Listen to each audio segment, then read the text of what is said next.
Cuando en un teatro se abre el telón y se encienden las luces, es para que los actores ensayen o representen una obra. Aunque hoy no va a ser así. Esta vez voy a subirme al escenario para conversar con actores y directores argentinos sobre algunas obras de las que han participado.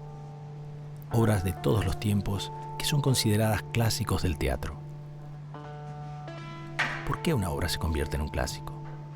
¿Es gracias a los artistas o al público? ¿Es por el tema o por el momento en que esa obra se estrena?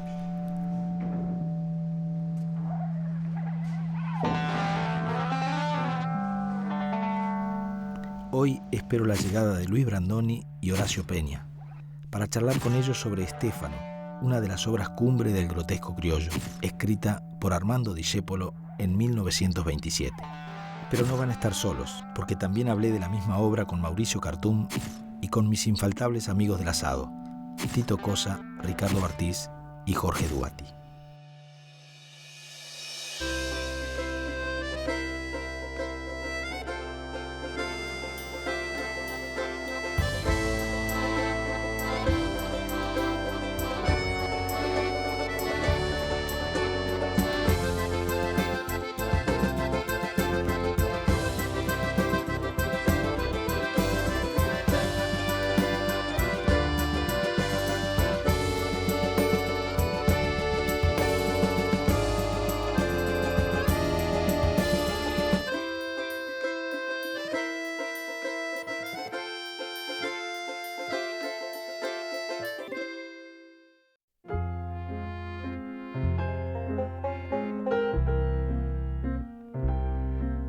Armando Discépolo nació a fines del siglo XIX en Buenos Aires.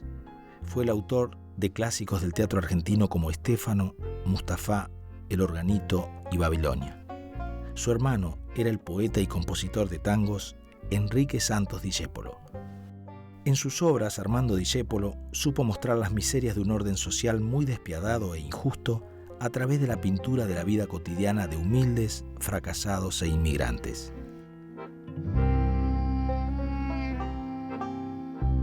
Para esto, creó un estilo propio que fue bautizado por él mismo como grotesco criollo y que terminó siendo uno de los principales estilos del teatro y del cine argentinos.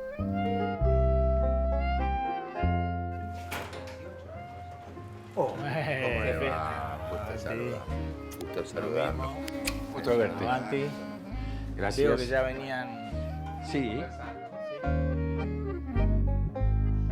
Mis invitados de hoy trabajaron en 3 puestas diferentes de la misma obra. Horacio interpretó al hijo poeta de Estéfano en la versión protagonizada por Alfonso de Gracia en 1986. Luis Brandoni también le dio vida al personaje principal en una puesta del Teatro Cervantes durante el 2002. Pero en sus comienzos como actor, 30 años atrás, tuvo a su cargo el difícil personaje de Radamés, otro de los hijos de Estéfano. Y en esa ocasión fue dirigido nada menos que por Armando Discépolo. Ser dirigido por Discépolo en ese momento para vos, ¿era lo que es hoy ser dirigido por Discépolo, que es una cosa que no se puede creer? Y sí, porque era un hombre importante, reconocido, temido, por qué no decirlo. Eso es lo que me dije. Y porque además, bueno, la directora de la Comedia Nacional, que era Luisa Beil, tenía un respeto reverencial por don Armando. Y era realmente una figura importante de la cultura. Es un prócer. Claro. Y fue muy lindo, fue muy hermoso, a mí me sirvió muchísimo. Estabas maravilloso. Me animó Yo tengo mucho un recuerdo muy conmovedor de tu Radamés, de verdad. Sí. Yo tenía la ventaja de conocer ese lenguaje por mi crianza, claro, por mi familia. El Alfonso, el padre de Estéfano, lo hacía Roberto Pieri, nacido en Ingeniero White, y Y a mí era música para mi oído escucharlo hablar, porque escuchar hablar a mi nono, al hermano de mi nono. Ya tenías la inmigración ese lenguaje ahí. era una gloria como lo hablaba. Y fue para mí, fue importante para mí hacerlo. Y bueno, y después me quedé con las ganas de hacer Stefano, que vino, ¿cuánto? 50 años, no, 40 años después.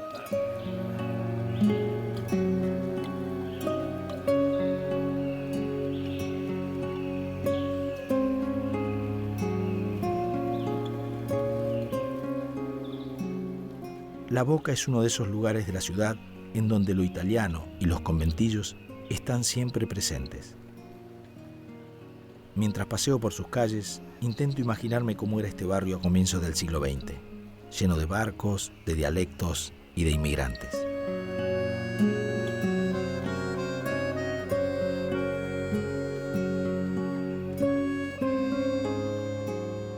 En 1927, el peso se cotizaba a la par de la libra y del dólar, y el alza del salario real había permitido que las tensiones sociales de comienzo de los 20 decrecieran notablemente. Fue por el amparo de ese clima por el que miles de personas decidieron venir desde Europa y establecerse definitivamente en la Argentina.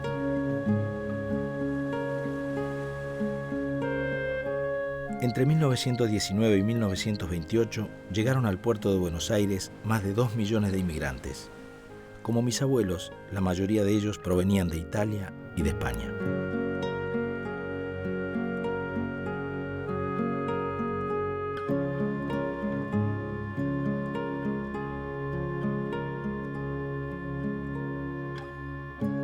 Armando Discépolo se encargó de buscar en lo más profundo de la conciencia de muchos de estos inmigrantes hasta definir dolorosamente cuál era su situación personal en un país al que habían llegado para hacerse la América y en donde muchos encontraron sinsabores y fracasos.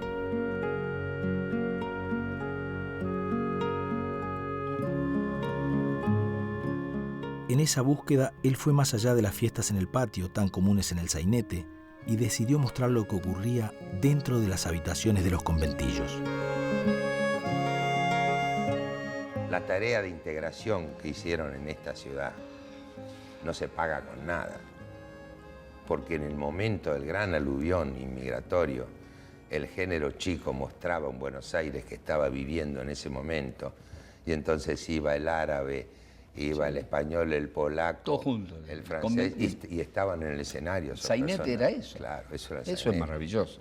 Cuando era, de verdad, la única salida verdadera el teatro. La radio todavía no existía, mucho menos la televisión, ni siquiera el cine sonoro. La gente iba al teatro. En el año 1916, Argentores tiene registrado 16 millones de entradas se vendieron al teatro. Acá. Stefano es un músico napolitano lleno de sueños que llegó a Argentina en busca de estabilidad económica y de renombre profesional. Aquí se casó con una mujer argentina, tuvo 3 hijos y trajo a sus padres desde Italia a vivir con él.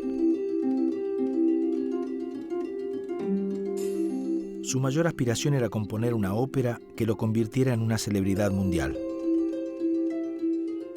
Pero ve cómo se le pasa la vida sin lograr ninguno de sus objetivos y cómo arrastra a la miseria a toda su familia. Stefano sigue creyendo en sus capacidades artísticas, pero supone que las urgencias de la vida cotidiana no le han permitido dedicarse de lleno a su arte y por lo tanto su sueño no ha podido concretarse. Pobre Stefano, mira lo que le pasa, son las condiciones sociales los que lo... Y eso no es cierto.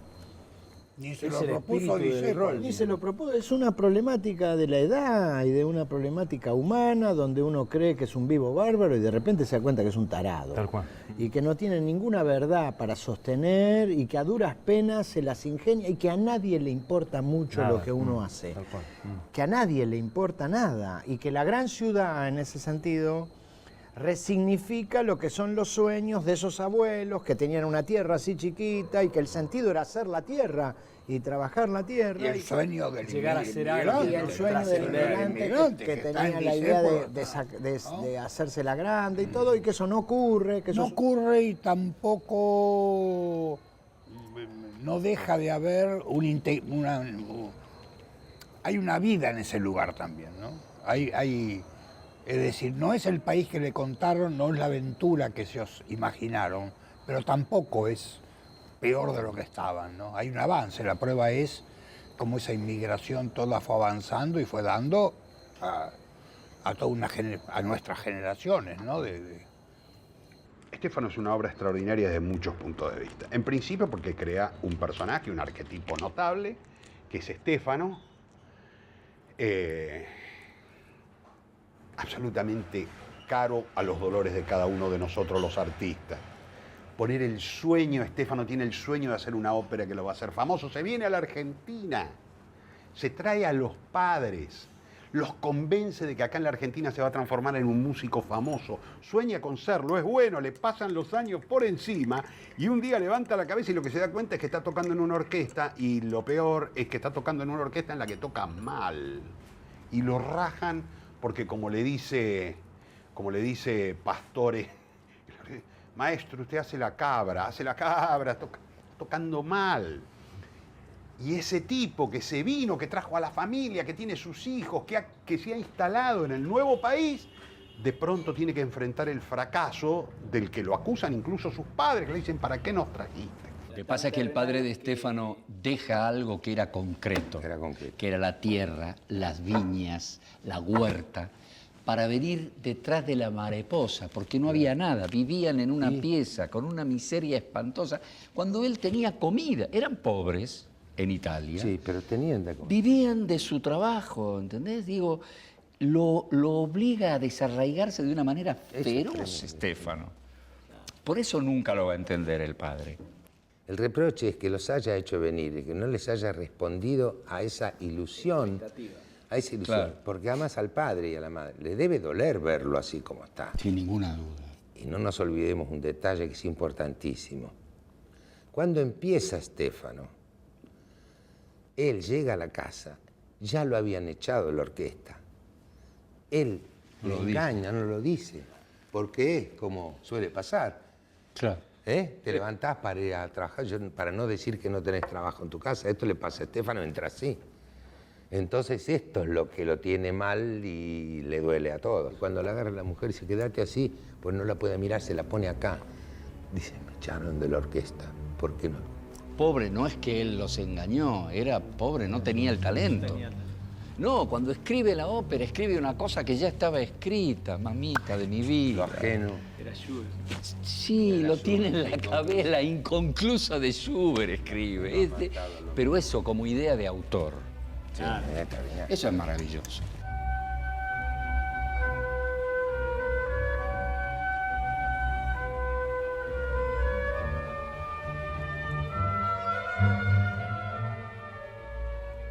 Estéfano es echado de la orquesta donde trabaja, pero cree que el despido es a causa de su exceso de talento y de la envidia que sus colegas sienten por él.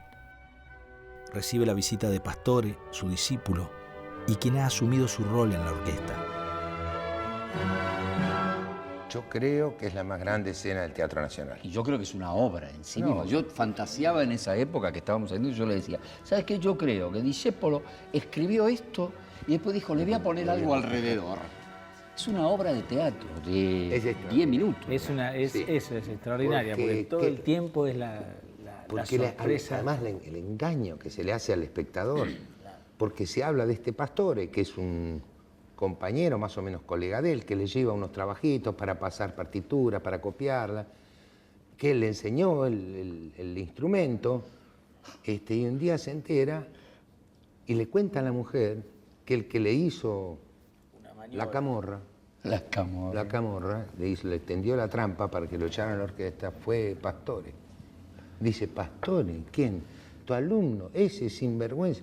De manera que de pronto dice, permiso, maestro, y llega Pastore. Maravilloso. Llegó el canalla. Ahí lo mata, sí. Llegó el canalla. Todos los autores deseamos, decimos, ¿por qué no se me ocurre algo parecido? Encuentro con Pastore. Es de un disfrute extraordinario. No hay. Esa es la gran escena del Teatro Nacional, es extraordinaria. Y vos fijá, mirá la belleza de la situación, ¿no? A Estéfano lo echan de la de la orquesta y el que lo reemplaza es un alumno de él, un tipo que él formó y en quien puso lo mejor. Y él dice... Toda la ética lo tomó el puesto, esperó, y el otro cree todo lo contrario. Y el otro cree lo contrario, el otro que dice usted, mi alumno, me traicionó mi alumno, yo le enseñé todo. Y el otro dice, maestro, yo hice lo posible cuando se entera de la realidad, yo hice lo posible porque usted se quede todo. No había manera de sostenerlo. Es una escena notable, entre otras cosas, porque toma este mito, que es el mito del discípulo matando al maestro.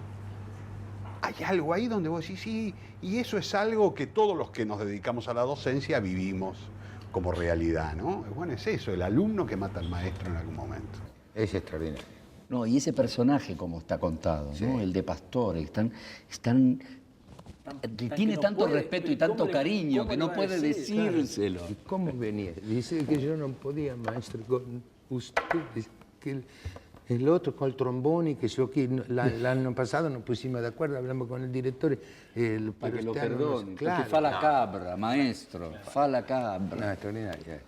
Hace, cuando toca, no tiene fiato. No le da el ya. diafragma. Entonces hace la cabra y desafina.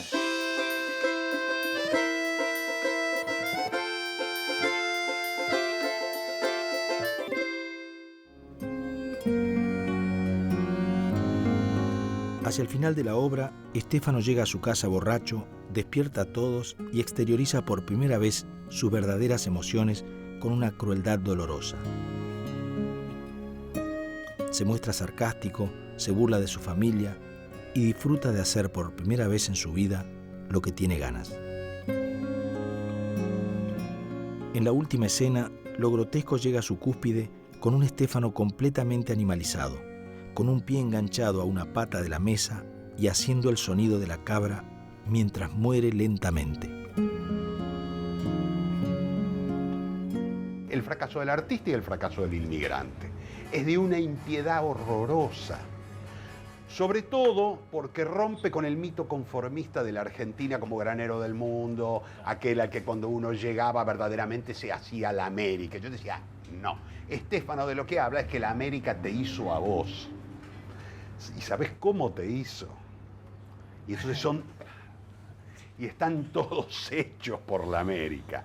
Esa zona impiadosa, políticamente incorrecta, me parece que es lo que le da trascendencia a esa obra de Discépolo y a otra. Yo personalmente creo que él no cuenta, don Armando no quiere contar el fracaso de la inmigración, quiere contar el fracaso de un hombre, de un artista. Claro, yo también no es para coincido con generalizar el asunto, esto es un asunto mucho más, Sí, yo también mucho más coincido serio. con eso. Y la verdad es tan extraordinario esto que él, en el final, Stefano se muere de tristeza. No se muere de Le otra parte cosa. el corazón. Se le parte el corazón, se muere de tristeza. Por suerte, algunos gustos se pudo dar, como volver esa noche un poco picado por la bebida, y ve el jarrón en la mesa del comedor. Y dice, este jarrón, hace 30 años que lo veo siempre ahí en el medio, con la boca abierta, esperando que se saca el sobre todo y lo tira a la mierda. Lo que pasa es que Stefano está, aparentemente, por lo que dice Discépolo, está vacío.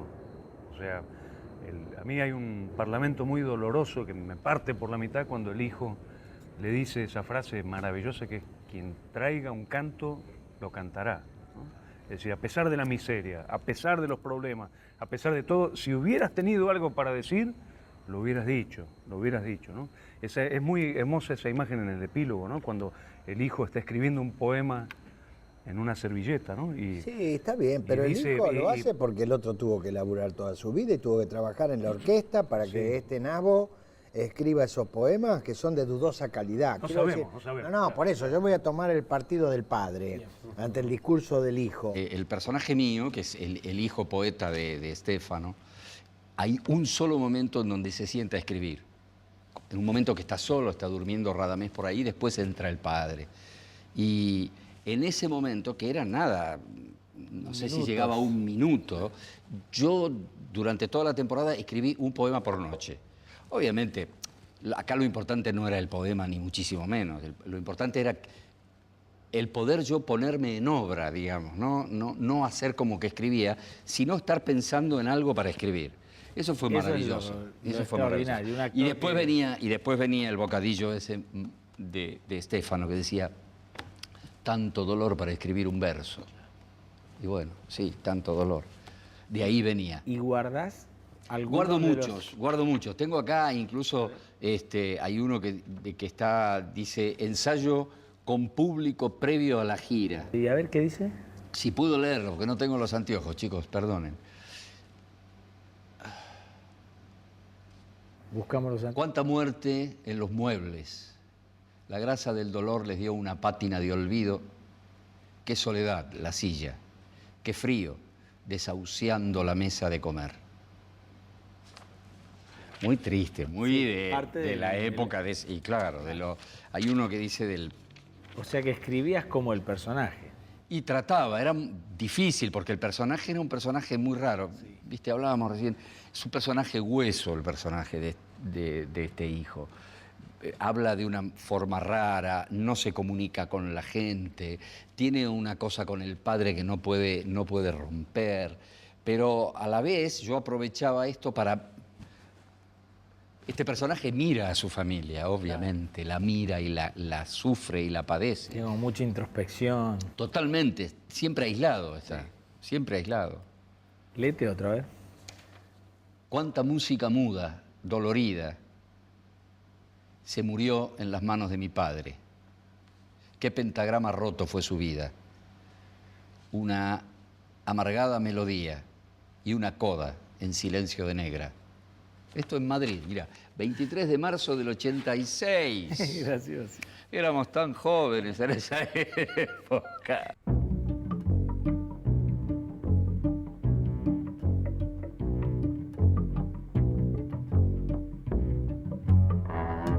En el Museo Nacional de Bellas Artes me encuentro con las pinturas de artistas argentinos como Berni, De la Cárcova o Quinquela Martín.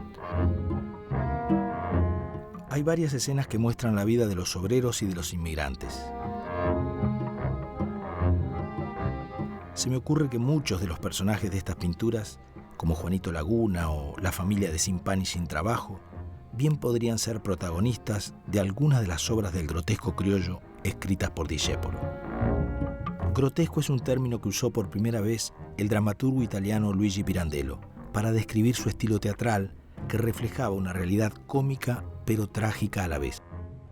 También es el nombre que se le dio en el Río de la Plata al teatro derivado del sainete y del vodevil. El sainete se caracterizaba por mostrar la vida de los inmigrantes en los conventillos. Sus protagonistas eran descritos como caricaturas porque era la forma en la que los criollos solían verlos. En la década del 20, Discepolo introdujo un giro dramático y sombrío en el enfoque de esos ambientes. En sus obras, tras una máscara de absurda comicidad, sus protagonistas sobrellevan un profundo dolor y viven aferrados a un progreso que los asfixia. Son personajes que buscan comunicarse y triunfar, pero que carecen de contención familiar o de apoyo social, y esto los lleva a la depresión y a lo patético. Es un género que hay que actuarlo ese.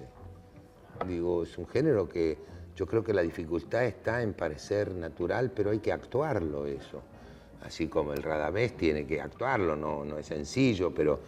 Y las situaciones son muy extremas, muy límites, y hay que parecer natural, pero en medio en ese contexto, en ese clima, que es entre trágico y gracioso, porque la gente se reía en muchísimos momentos, porque de verdad era gracioso. Está Stefano, hacía algunas chascarrillos ingeniosos, como los que recordábamos recién, que el padre le dice, tú sei un frigorífico, dice jeroglífico, papá, jeroglífico. El grotesco es un movimiento en contra del teatro clásico tradicional, es un invento momentáneo nacional para defenderse de las formas más europeizantes de la idea interior, del ser. Pero cómo, vos mirá el gran enigma, ¿no? Que es cómo hace hoy un actor contemporáneo, digamos, cómo hace hoy el personaje de Stefano? Es decir, ¿cómo recibe hoy la tradición del grotesco criollo? Pero está muy cerca, para cualquier actor argentino importante, Ahora, el personaje está cerca. Mirá las versiones que se han hecho, las últimas versiones. Pero ahí que son problemas de la dirección. Está bien, pero son versiones más cerca del realismo, más cerca del melodrama, no del grotesco. Según dice Discépolo, en el grotesco tenés que conseguir una mezcla del sainete. Es como una especie de sainete metafísico, Sí. cargado de tragedia, ¿no? Cargado de desgarramiento interior. Digamos, Stefano termina muriendo en escena haciendo la cabra, ¿no? Ahora, el San Martín hace Stefano y lo hace con una actuación melodramática, digamos, te pones a llorar. Y se supone, cuando uno lee las críticas del año 28, que la gente se reía mucho cuando veía a Arata. Se moría de la risa y simultáneamente tenía esa herida metafísica de la que habla el grotesco, ¿no?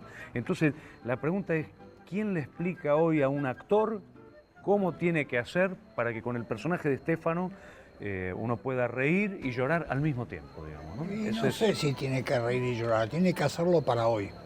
Tal cual. Es inevitable. Todos estamos contaminados de una mirada y una cultura de nuestro tiempo. Es así. Hoy tal vez a alguien se le ocurra que puede haber alguna dificultad en entender ese idioma, no es así. Yo te quiero decir, muy esto se estrenó en inteligente, España. mucho más de lo que nosotros pensamos. La versión que nosotros hicimos Sí. no se estrenó acá, se estrenó en España, después la trajimos acá. La estrenamos en Madrid, la hicimos en Madrid, en Zaragoza, en Gerona y en Gijón. Y era asombroso, porque la pregunta que nosotros nos hacíamos era, ¿qué pasa con esto que es tan localista? Digo, el problema de la inmigración no lo tuvieron los españoles, lo tuvimos nosotros. Claro, yo lo que creo que ahora no está reflejado en nuestras últimas décadas, la nueva inmigración no está ni en el cine, ni en la televisión, ni en el teatro argentino. Y hay inmigraciones nuevas. Claro. La inmigración oriental no está reflejada. La inmigración de los países Limítrofes tampoco. que es una fuerza de trabajo extraordinaria, tienen sus comunidades, no está expresado. Y lamento que cuando se exprese lo hagan en broma solamente, ¿no? Pero la verdad que se podría hablar de esto porque están viviendo con nosotros, son partes de esta sociedad, de esta ciudad, y no están. Por eso lamento tanto que esta chica, Juana Molina, no haya seguido siendo actriz, no haya seguido con esos personajes que hacía, sobre todo la que tenía el supermercado. Sí, era maravilloso. Era una cosa adorable. Maravilloso adorable. lo que hacía, era maravilloso. Pues la gente hace identificación también con eso. Sí, y además es una manera de integrar también.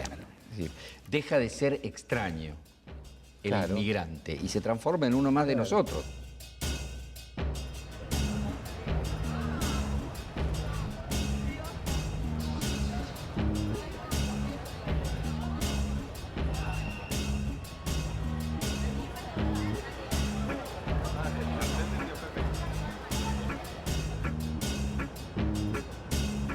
Stefano abre una ventana a un pasado que en parte ayuda a explicar algunos rasgos de nuestra manera de ser como sociedad. Es el mundo de los inmigrantes pobres, el de las ilusiones y el desarraigo. Y al mismo tiempo esto se actualiza con un simple cambio de nacionalidades. Los italianos, judíos y españoles hoy son chinos, bolivianos, senegaleses o ucranianos. Hay algo del mundo discepoliano que parece mantenerse en el aire de la Argentina y sus materiales continúan resonando con fuerza. Supongo que mucho de todo esto es lo que ha convertido a Stefano en todo un clásico rioplatense.